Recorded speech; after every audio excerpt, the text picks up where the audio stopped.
Welcome to the TLW podcast. I am Jonathan Pixley, here with a special guest, to say the least, a longtime friend, a guy I actually trained for a while, super successful athlete, even more successful business person here in Baton Rouge, Collis Temple III. Collis, welcome. Appreciate you having me. Oh, I'm pumped about this, man. I've been trying to get you on for a while, and I'm glad it finally worked out. So am I, very much so. For those of you watching, Collis at this point is a national sales director and an agency owner for Primerica, which is an international financial services marketing organization that is nationwide. And he does an amazing job with them, has been with them since 23. 2003, so 22 years. So 22 years, and he's a young buck still. So he experienced a lot of success early because of one of the main things we're going to talk about today: the principles that he learned as an athlete. Absolutely. That you took directly into the business world after an injury derailed you, right? Yep.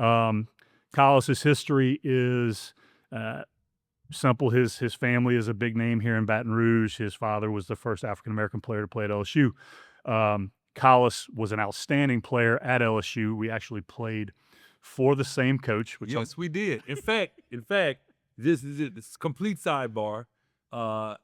He actually got him his job. Okay, he got him his job because his college team beat LSU in the PMAC. They saw that, and the next, I think maybe a year or two. The next year, John Brady got the LSU job, but fun time. He got off on LSU. I think he had over 30 points. Wow. I think that number goes up every time somebody tells a story. We're gonna stick with it though.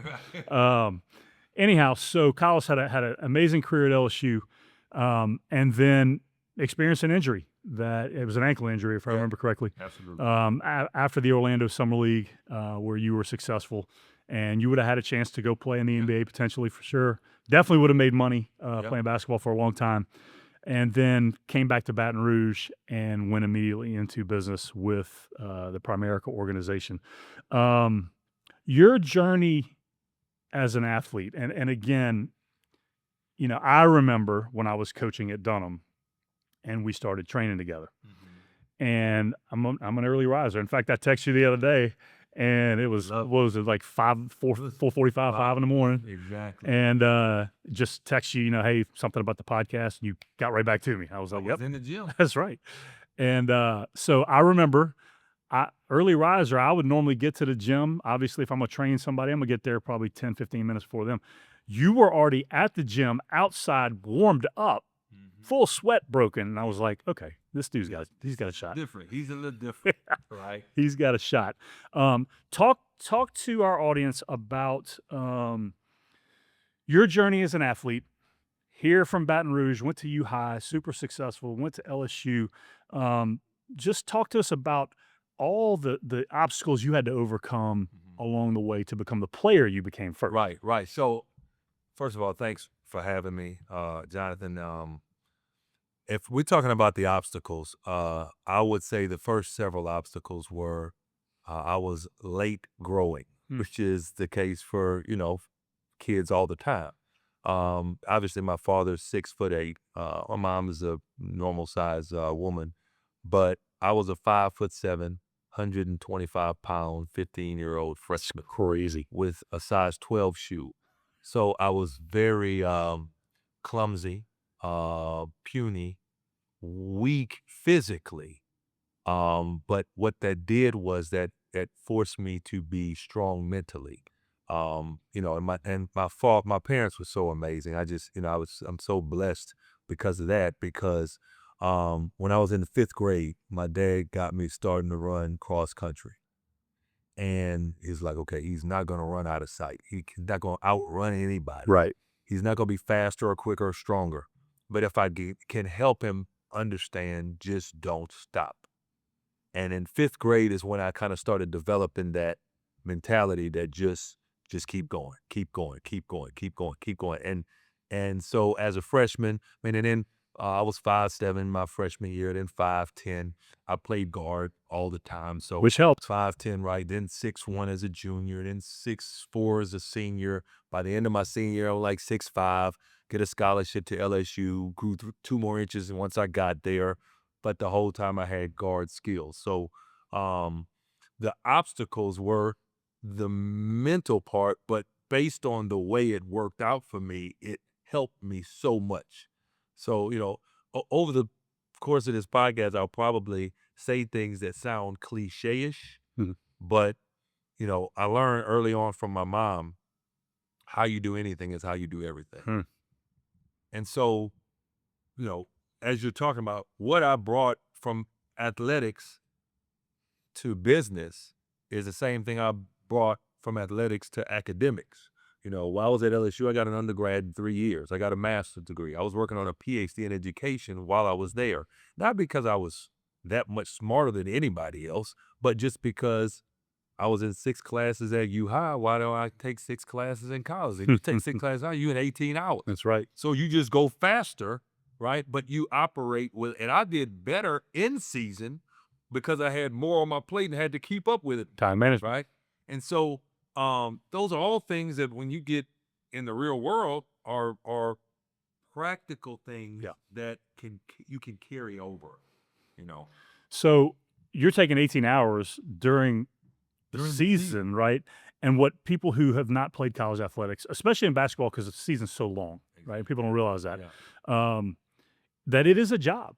It is a job at that level, right? It's not just about, oh, we show up for practice a couple hours a day and go play some games. Especially now. Shoot. Now, Right, yeah, you're right. Job did, but they get paid now, right? Well, that's for sure.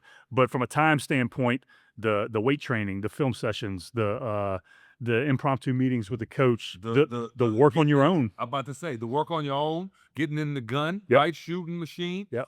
going to the training room, getting treatment, Yep. all of that. Hours upon hours a day, Absolutely. and you're taking 18 hours. Yeah. Okay. And you did it not because you said, I'm going to show everybody that I can do this. You just did it because that's what you were used to, and that's the work you were used to putting in. Absolutely. Was that instilled in you at an early age from your family? Is it something that you feel like you kind of had already? Is it environment based? We talk about this a lot. That's the reason I'm asking. I can imagine. It was absolutely instilled. My grandfather put it in my dad. My dad put it in me. My mom put it in me. Both of them were extremely hard workers, leaders of people. Yep. You know what I'm saying? And so it was instilled, but it was also environment based because I'm watching it. Yeah. I'm watching how they move every day. I'm watching my parents. And I'm seeing the result. And I remember at a young age, 8 years old, realizing, okay, there's things that we're doing that everybody can't do, right? I remember going to the sports academy and knowing where I was going home to. Mm-hmm. When my dad would drop other kids off, like, okay, there's a big difference. And I'd ask, okay, why is it, and there was an explanation, a very detailed explanation for an 8, 9, 10-year-old. And so I understood that I didn't take for granted. Early on, I didn't take for granted what I had. Okay. So answer this for me. And I don't know if there is an answer for it. I just want to get your opinion on it. Take the flip side, okay? Because you played with guys, like you just said, Absolutely. you played with guys that Came from tough situations. didn't have all that.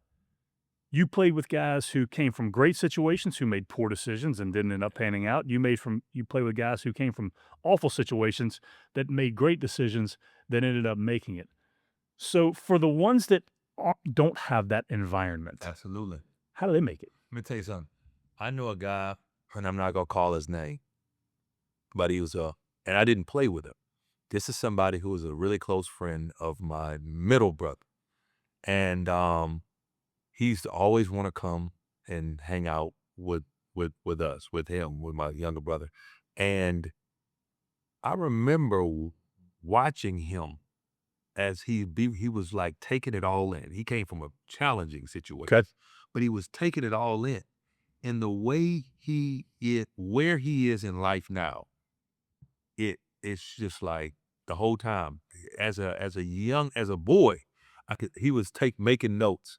I want to better do that. I want to better do that with my kids. I want to better do that with my kids. And that is, he literally lives within 3 minutes of where we grew up. So basically, he just changed his environment so that he could see the other side to it. Absolutely. Okay. Absolutely. Interesting. And he put himself in the proximity Right. of what he wanted. Right. Right. Which makes all the sense Which in the world. doesn't mean I'm just completely throwing that away. Yeah. But that's not what I'm interested. That's not how I'm interested in being. And so I respect that for what it is. But this is what I want. So I'm gonna make sure I'm close. I see it all. I'm pulling it all in. And he is extremely successful today. But you think about the fight. The fight, he's going home to that. Absolutely. And he's still, nope. Nope. That's not what I want. That's not what I want. Listen, it was a lesson in how I don't want. Right. Versus, so he used that as a reason not to do that versus a reason why he did that. And it is simply a decision. Yeah. That's it. And that's what made, people don't. It's crazy that he made it at like probably 8 or 9. That's crazy. That's crazy. It's also when you're the most vulnerable. Yeah. Right. So Absolutely. it's the easiest time to make the decision if you're aware enough to make it. Absolutely. You know. All right, let's shift gears a little bit. So you go to the summer league, you come back, ankle injury, you're done playing ball. Okay. Shock to the system. This is what you've been doing. Toughest decision I ever had to make from 6 years old to 24. Right. No matter what happened, I was going to play in the league. No matter what. Injuries, challenge, circumstances, whatever. And I dealt with injuries and injuries and injuries. And when it happened, I knew that's it. Yeah. That's it. I knew. I had already signed my then D-League contract. Yep. And had a couple teams talking about, we're going to give you a shot. But it was interesting because when I made that shift, even 2 weeks after I made this, I said, okay, no, I'm going to do this. I'm going to do this, right? I'm going to focus on helping people from a financial literacy, implementation, money. That's what I'm going to do. I'm going to build a business. 2 weeks later, I'm going to licensing class. And my agent called, look, wait, I know that you found something else, and I know you talking back into it to do, to rescind the D-League contract, which I was the first player in developmental league history that had already signed, and they rescinded. They let me out of the contract. Okay. And I remember the guy that was talking to it and everything. And interestingly enough, this guy calls my agent and he said, look, they're going to pay you $200,000, house, car in Italy. You go over, you rehab a year, you come back, you get a chance to experience. Yeah. I've just signed up in the business. I'm 2 weeks in going to class. I had gone on Thursday, Friday. I'm about to go early Saturday morning. My dad said, meet me at the house. I'm just making sure that you have all the options. Yep. I'm not telling you one way or another. Get all the info. Your decision. Yep. And I said, I'm going to go to class. I turned it down. Because I'm like, because I had surgery on my ankle after my junior year. My junior year, Jonathan, I'm averaging 20 and 10 and 4 rebounds a game. I mean, 20 points, 10 rebounds, 4 assists a game as a 6'7" 2 guard. Right. That already had his undergrad degree. Right. I got hurt. I did well enough my senior year to get a call. But in the back of my mind, I knew I'm not where I was then. Mm-hmm. Had a great summer league. Played for Larry Brown, the Pistons. Had a great summer league. When I tore the ankle again, it was 2 years from winning. The doctor who did the surgery said, hopefully this is going to be good, Collis. But in a couple years, Oh, wow. He told me that. Yeah, yeah. So when it happened again, and the way it happened, I'm like, that's it. Yeah. I don't have a tendon to keep me from turning my ankle, right? Yep. So I can make a decision to be average at my best in this and keep chasing something that, or I can decide to go a different route and be great elsewhere. Yeah. And I got great support from my parents. It was a the toughest decision at that point in my life. 6 years old to 24, you go into the league, That's what you're doing. you get hurt, and like hurt for real. Yep. You know, and I shifted, and then I was tunnel visioned on that. Right. We just transitioned. Pivoted. Right. So it's interesting that you bring that up. I mean, you know a little bit about my story as well. So my second ACL injury, which tore everything up, I knew as well. I'm in the summer league out in Long Beach, and I knew that's it, done. Right. But I came back thinking maybe I'll go play overseas, maybe I'll do this, maybe I'll do that, and then I'll never forget Dr. Brian Griffith walking in and going, "Yeah, it's over. Like you shredded a bone in your knee, and so like you don't have the stability to do it." That's it. Right? That's it. And so I remember this word popping in my head, and I've told people this before. You'll relate. There was a word that kept popping in my head throughout all of this, and it's something that my whole life I had gone with as well. If I had to overcome anything, and it was the word next. Absolutely. And it was okay. What's next? Next. Here we go. Right. And so this was your next. Okay. So you go next to Primerica. How did that come about? And then kind of take us through, because look, at 24, you're already in Baton Rouge's top 40 under 40. You obviously have success early. Talk about that journey a little bit. It went fast on the outside. It's just like any success, like overnight success, right? It never seems like it goes fast while you're in it. Right. Does that make Never fast enough. to go through? Because listen, in this, I tell people, no one is immune to the process. Right. It's just that some people make a decision to go through the process faster than other people. That's it. Right. And so because of what I had before I came here, because of my relationship with work ethic, because of my relationship with coachability and being coached, Yep. because of my relationship with an ability to stay locked in and focused, I had a leg up on other people that were joining this business, because those are three critically important things in any capacity. No matter what. And so coachability, focus, and work ethic is what helped me transition. Those things, those three things specifically. I was able to take coaching and receive it, take ownership of it, and apply it. That's the main part, application, right? And then the next part, focus. I had an ability to just block out circumstance and just focus on whatever the target is, right? And then the third thing, work ethic.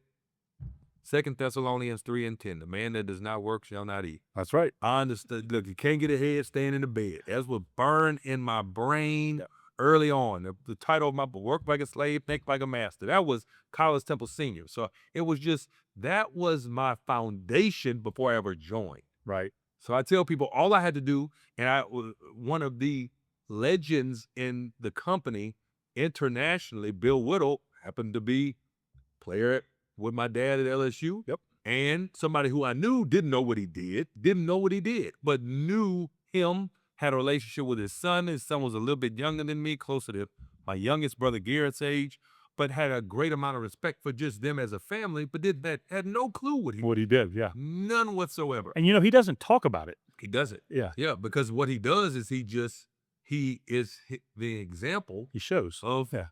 This is, Yeah. and if you bring it up, then he'll bring it up, right? Yeah. And so I had him as a mentor, and I just had to learn the business. I didn't need to learn me. I tell people, most folks, when they decide to be an entrepreneur, they decide to be in business, the reality is most of them have to learn themselves. It doesn't take that long for them to learn what they have to do. Mm-hmm. But what might take a long time is them learning themselves. Explain that. I know what you're saying, but explain that. Right. So, for instance, in Primerica, like I said, and I really believe that these are, like I call them, the three common denominators for success across the board: coachability, focus, and work ethic. Most people, if they think they're coachable because they show up to a training, but that's not coachability. Do they consistently seek out coaching? right? Well, I was doing that when I was coming to you. Show me this. How does this? And I'm really watching, and then and then you leave and you go work with somebody else, or you go do something else, and I'm working on it. I'm thinking about every single thing, paying attention to detail, and then I'm working on it when I go to another gym, right? So it's all the same stuff that it took to be successful as an athlete, that it took to be successful as from an academic perspective. And I just and I didn't realize that early on. I didn't realize it's the same thing. You just got to do it over here. Yeah. But I realized quickly, oh, this is the same as that, right? And so when I realized that, it it was pretty over with at that point. I mean, it was like a done deal that it was going to be that I was going to be able to be successful, because I knew me, and all he's got to teach me, and all I got to do is do what he's telling me to do in this. That's right. I don't know this, but I know how I move when it comes to, if he tells me to do something, how quickly do I respond, right? Or something challenging happens, do I bounce back, right? And I knew that, right? When it's time to go to work, even if I don't feel like it, do I move anyway, right? Regardless of life circumstances, am I able to stay here and continue moving forward? All of those are things I knew before I came here. And a lot of people, they don't have that. They can't make themselves get up. How much of that do you attribute to your athletic background? The fact that you say a lot of people don't have that, and I'll use an example. You probably don't remember this, okay? Like we told the audience earlier, we both play for the same college coach. So I remember Coach Brady. He was at LSU, and we were talking, and he said, "Hey, why don't you swing by practice one day?" So I come by practice. I think I may have even brought one of my early teams that I coached by, and I walk in, and he is ripping you, okay? And I'm laughing, right? Because I'm like, been there, done that, Exactly. right? And there was a water break or some break in action, and you walked over and you spoke, and you said some stuff that, you needed to get off your chest to me real quick. And I was like, better you than me, man. Exactly. I've been there. Right. Been through that. But what I learned going through that with him was, okay, if I can deal with this, Dude. right? If I can deal with this, and look, there are some psychopaths out there. I'm not talking about Absolutely. him like that. No, I'm just saying, in general. just if I can be challenged like this, When I graduated from LSU, I told him, "You made me a better man." Hmm. And there was times I wanted to punch you dead in the face. And he really transformed now. It's oh, he's a whole different person. different person. Yeah. That stress will do that to you. Yeah. But I absolutely thank him for making me a better man because of the adversity and the challenging circumstances. And, I mean, there were clearly some things that he did extremely well for me, and things that he forced me to focus on that I wasn't focusing on before. Right. But I absolutely said the same thing. And I realized when I got in the real world, so you get that, because everybody, now I remember saying when I'm coaching my kids, I'm not going to do it like that. Right. I remember that vividly. Right. Right. But I absolutely would not have changed anything about that experience from my perspective. For you. Right. From my perspective. Right. And so, and I prided myself, Jonathan, on being the I wouldn't say the coach's pet, but like a coach's dream. Yeah. Because I'm going to be there early. Yep. I'm going to be there late. They're going to have to run me out of the gym. They're going to have to, I'm going to find a way to get the key. Yeah. I'm going to find a way to, I'm getting in there. Yeah. I'm going to get extra work in. Yeah. Because my mentality was, if the game's on the line and there's a shot to be taken, yeah, I want the coaching staff to know. I want my teammates to know. Oh, that's who's gonna beat the ball. Yeah, you drawing it up from Everybody. We already know. We already know the deal. Right. But I wanted to just be like a gift. Yep. You know what I'm saying? And so, I remember my junior year, and this was probably, it's so funny that we were talking about this. This is the time that was probably one of the proudest moments, came after one of the worst losses that we ever had. My junior year, I'm putting up amazing numbers, and I got hurt. The first time I hurt my ankle. So I'm out and we playing UNO the next game. At Lakefront Arena, I'm not playing. We lost to UNO. Okay. Yeah, LSU didn't lose to you. Ranked. Yeah. It was about to be ranked. Yeah. We lost to UNO. I didn't play. Yeah. And John Brady, now he easily was using it clearly as some cover, but he's saying in the press conference, guys, okay, clearly we shouldn't have lost, but what do you expect? I did not have my best play. Right. Now that was a long way from when I got to LSU. But in my mind, yep, I got, because I got him. It's acknowledged. Acknowledge that. I got him to acknowledge that. Yep, there's no doubt, and it's justified, right, at that point, because you've earned it. But it's still great to hear it. Absolutely, right? It's still great to hear it. Absolutely, and I think that a person has a moment like that in any journey that's worthwhile, right? And so I remember that that was a great moment for me. So let's continue down the obstacles overcome path here. So, and I don't know if this affected your industry or not. Did COVID have any effect on your industry? The crazy thing about COVID from a financial perspective was we exploded. It shifted our business, because clearly our business was primarily you're going out to see people. What happened is all of a sudden now Zoom became, and Zoom is phenomenal, in my opinion, phenomenal. It's unbelievable. Transaction perspective. Right. You with me? Now, when in our business, from a standpoint of building the business and creating relationship, you got to have that. Yep. You with me? But from a transaction perspective, actually, Primerica had its best year in its history in 2020. You get to more people. And then it just climbed from there. Okay. And then it became, okay, knowing that, and then from an investment perspective, now it's over 55% of the income is coming in on the investment side of the business, when you have what you call the Great Wall of Wealth and the trillions of dollars that are starting to transfer from the baby boomer generation. Yep. In all different forms. People need financial literacy. They need to understand, their money and know what to do with it and know how to make it last. And so that was kind of the beginning of that in 2020. So COVID just completely caused us to pivot our way of thinking about a business that had been around for 45 years. Right. But it forced the pivot. It forced the pivot. Right. But there's still some businesses that wouldn't lean into it. And they're not here. Right. Exactly. Okay, because watch it. I had another business. Yeah. I had a family entertainment center. Yep. Shut down. Yeah. Shut it down. Now, we attempted, but when if the only way you generate money is they come to you, Yeah. and they shut it down when you can, it made it really, really, really tough. Yeah. And what I found is this.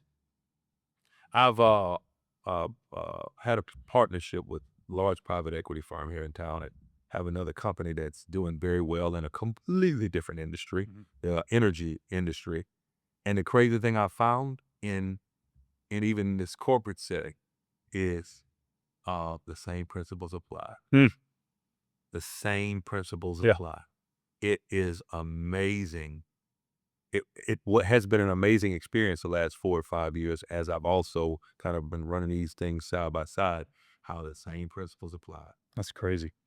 2022, you were sworn in as a chair for the Board of Regents. You still serve on the board as of now. Talk a little bit about your work there.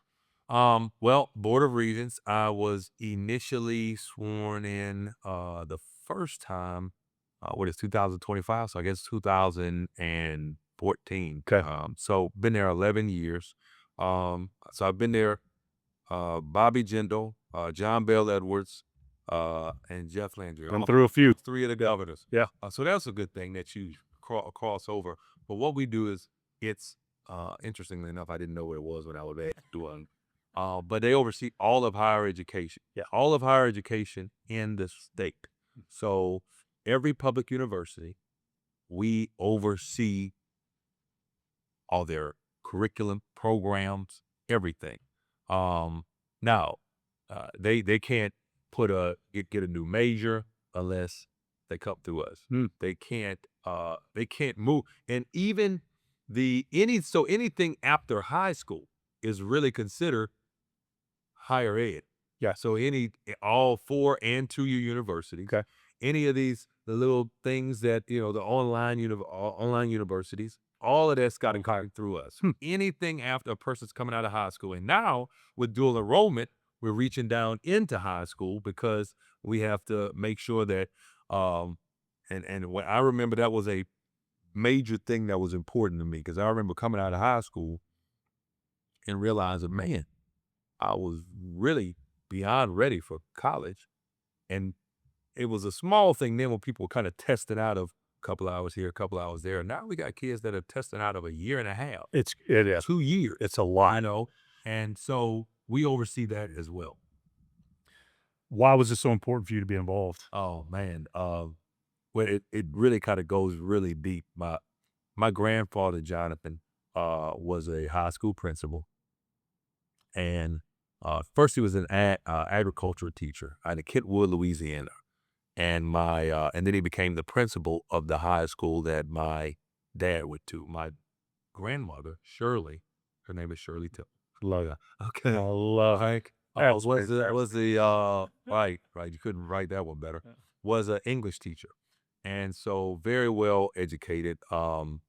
Literally we can go back to the late 1800s in our family on my dad's side of folks that graduated from college, Okay. which in any capacity, that's not normal At all. especially from an African American Right. perspective. Right. And so my grandfather wanted to go to LSU. He grew up in the state of Louisiana, grew up in North Louisiana, and he wanted to go to LSU. Because of the racial climate at the time, he was not allowed to do so. The state, in fact, appropriated funds to send him to get his master's degree. He had already gotten his undergrad at Southern. He wanted to go get his master's degree at LSU in the 1940s. Okay. And they said, no, you can't come here. And they literally, and over a period of time, he was about to sue and have Thurgood Marshall come. And so they said, look, we want to be in court, or you want to go to school? We will pay for you to go somewhere else. And so the state of Louisiana appropriated funds to send him to Michigan State. He went to Michigan State, got his master's. And so he went to Michigan State, got his master's degree, ultimately came back and was a principal here and made a huge difference in a lot of folks' lives. And then the governor of Louisiana came, John McKithen, called Kentwood, calling for my dad, talked to my grandfather and said, we would like your son to integrate LSU's basketball program. Wow. And my dad was 17. He was young. He didn't really want to go to LSU. He didn't want to be Jackie Robinson. But obviously he did. My grandfather was like, you need to go. And so that is, in my mind, I've always said that's an example of being, instead of being bitter, being better, and having enough insight to say, no, this will be good, not only for you, but for a much greater audience than just you. So my grandfather sent my dad to LSU. And then I came, and my dad dealt with some interesting stuff while at LSU, but he took advantage of it, got an undergrad degree, and got his master's degree a couple years after. And so when I went to LSU, in the back of my mind, I'm like, it was crazy because the governor is now asking me to be on the Board of Regents that oversees all of higher education. And my grandfather was sent out of the space. Couldn't get him to go, So I said, that's amazing. And then a couple years after I was put on the Board of Regents, my dad was put on LSU's Board of Supervisors. Wow. And ultimately, he was the person that announced when, now at Rutgers, but Bill Tate, he was the guy that announced, Bill Tate being the first African-American president of LSU. So when you think about a situation coming full circle, regardless of anything politically, that is an amazing story when you think about that, kind of how that happened. Those are dots that are connected that it has nothing to do with us. Nothing to do with us. Nothing to do. That was long in the making. Long in the making. Yeah. Absolutely. Absolutely. That's unbelievable. What a story. Okay. Let's shift gears again. Your family. Brittany, kids. Yeah. Um, Everything for me. well, no doubt. But what I want to know is, and I understand this, but I want our viewers to hear this. You're building a business, serial entrepreneur, Yeah. okay? Involved in many, many things, running and gunning. We talk on this podcast, we've talked on it before, and we talk in TLW about work-life balance. First of all, okay, there is no such thing from an hours standpoint, Absolutely. okay? But when you think about it, Yeah. there's never been balance with that, no matter how young you were, because when you went to school, You you were there for School. longer than you're gonna be at home. absolutely Okay. longer than you gonna be at church. Okay. So the word balance is not about time, Right. it's about experience. Experience. Okay. Okay. Talk to him about that. Amazing wife. I mean, the reality is that our goal with our kids is to provide exposure to them to everything that they would like to try. Mhm. Does that make sense? Yep. So, and I'm talking about athletically, academically, and so when you got 4 kids and everybody's in at least 2 things, Right. and I think 1 or 2 of them in 3 different things, Yep. you know, because you don't want to say, well, you can't do that because we don't, So that's another reason why I just think that, we talk about abundance. We need to become the best versions of ourselves, if for no one else, our children, Yes. so we can expose them, right? But like when I think about I'm going and running business and I'm at home, right? One of the things I've learned is wherever I am, I gotta be there. Mm. You with me? Yep.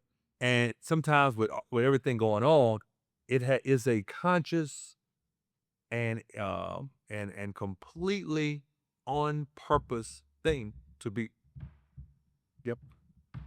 And when my daughter, if my daughter is my youngest, my 5-year-old, if she says my name twice, when I gotta put it down, put it away, and look at her. Right. I remember my oldest daughter, Monet, who is amazing now. I remember, and this was probably 11 years ago. She's 14 now. She was probably 3. And she was talking, and she grabbed my face and looked at right, made me look at her, right? Right? And I'm like, I can hear you, Monet. And she's like, but you're not looking at it. That's right. That was when I kind of was like, yeah, you gotta do better. You gotta do better. So if you had to offer busy professionals that are trying to raise kids, if you had to offer them a piece of advice, what would it be? What I'm learning, and I started doing this a couple of years ago. I got 3 summers left with my oldest daughter. It flies. And that's it, and then for the other ones, it's quick countdown. Yeah. And the same thing from a standpoint, and I look at it inversely from a standpoint with my wife. Because when it counts down and they're gone, do I know and like this person that I've Great point. Does it It's a great right? point. So, and she's better about it than me. I like, look, you put it on the calendar, I make sure I'm there. But setting stuff up there, that's also why I got an executive assistant, because sometimes I gotta be like, you put it on the calendar, make sure I'm there, right? So I think it's a twofold thing. With my children, when we're riding to school, that was something that I'm very proud of, but just the affirmation. All 4 of them before they got out of the car this morning. What are you? I'm a leader, I'm a champion, I'm a child of God, I'm a genius, I'm a winner, and I never give up. Love. And I'm a winner and I would never give up was something that my daughter, Monet, when she was about 6, said, but Dad, I want to say I'm a winner. I said, well, we say champion, right? She said, well, I want to say a winner too. And then probably about 6 months later, she said, well, I want to say I never give up. So this is the way I looked at that. When I was putting that on them, it was others' esteem. But at 4 or 5, when she understood what she was saying well enough to add a couple of other things to that affirmation she had taken ownership of. Right. And now that's what we have them say. But all of them have been saying it. We were saying it to them when they first were born, when they couldn't talk. So it's something that's kind of it's brainwashing. Right. That's what it is. That's what it is. Well, A lot of people need brainwashing. You're doing it the right way or the wrong way. Absolutely, But one way or no another. doubt. So absolutely, yeah. All right, just a couple more things for you before I let you go. What's next? Anything on the horizon? I mean, I know you got a million things going on right now, but So Primerica's still rolling strong, doing well. Looking for help more people and build more people. The key with that is just having more people that are successful at an extremely high level, right? But the only way you get through that is going through numbers. correct. And then on the other side, I mean, there's a whole nother world in this energy, this private equity world that I have kind of gotten hooked on. So it's amazing. And when you think about the work that we do and how we help people, it's stuff that is a must, but people don't even think about it, right? And so you gotta have it, right? So that's a whole nother conversation that I'm anxious to have. But then with my family, clearly you know what's next. They gonna keep getting bigger, and I'm gonna keep making sure that we continue to impart wisdom on them so they can be value adding citizens and people that are leaders of men and women. Last question, and I ask all of our guests this. Okay. You, Collis Temple III, right now, get to sit across the table from Collis Temple III as a 15-year-old, and you can only offer one piece of advice. What is it? 15-year-old, 5'7", size 12 shoe.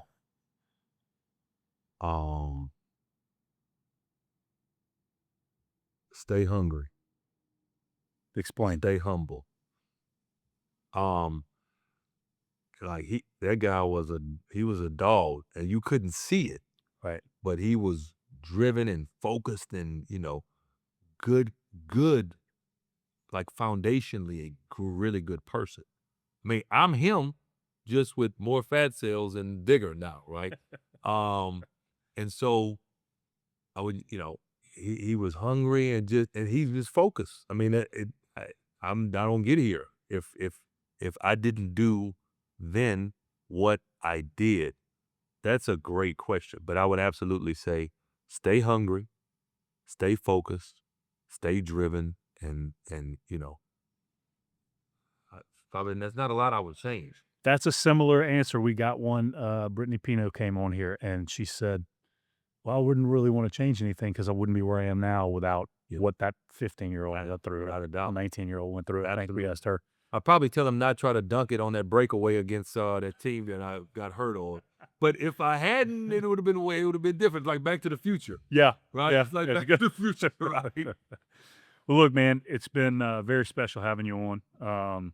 Hey, listen, let me tell you this. I appreciate you. You when I think about my trajectory, right? Clearly I don't meet Scott Holstein if it hadn't been for you, right? Because I didn't know it, right? I think he had been coming around for like 3 or 4 weeks. Yeah. And so that was ultimately who, kind of reintroduced me to Bill Whittle, and my career went on that way. And so that thing, but you would just, I remember coming and working out and being in awe of your attention to detail, man. And I was already, pretty well developed as a player, right? But I remember thinking, and I didn't realize you had torn it twice. No. I'm like, how is this guy not, in the league now? You know what I'm saying? But so you were, without realizing it, and maybe you did realize it, because when I think about the fact that I was 24, you was only 29. That's true. Yeah. So you were absolutely a guy that was somebody who I was looking at and was like, okay, I'm not crazy. I can do this. Yeah. You know what I'm saying? So I appreciate that. Well, I appreciate you. It's been a fun journey that will continue, obviously. And this was great for our viewers to hear because you brought some things to the table that they haven't heard to date. So again, thanks for your transparency and your vulnerability. Absolutely. And man, just keep doing you I appreciate you, man. for sure, no doubt. Absolutely. From Jonathan Pixley and Jace Augustus behind the scenes, we will close here at the TLW podcast. Go get it.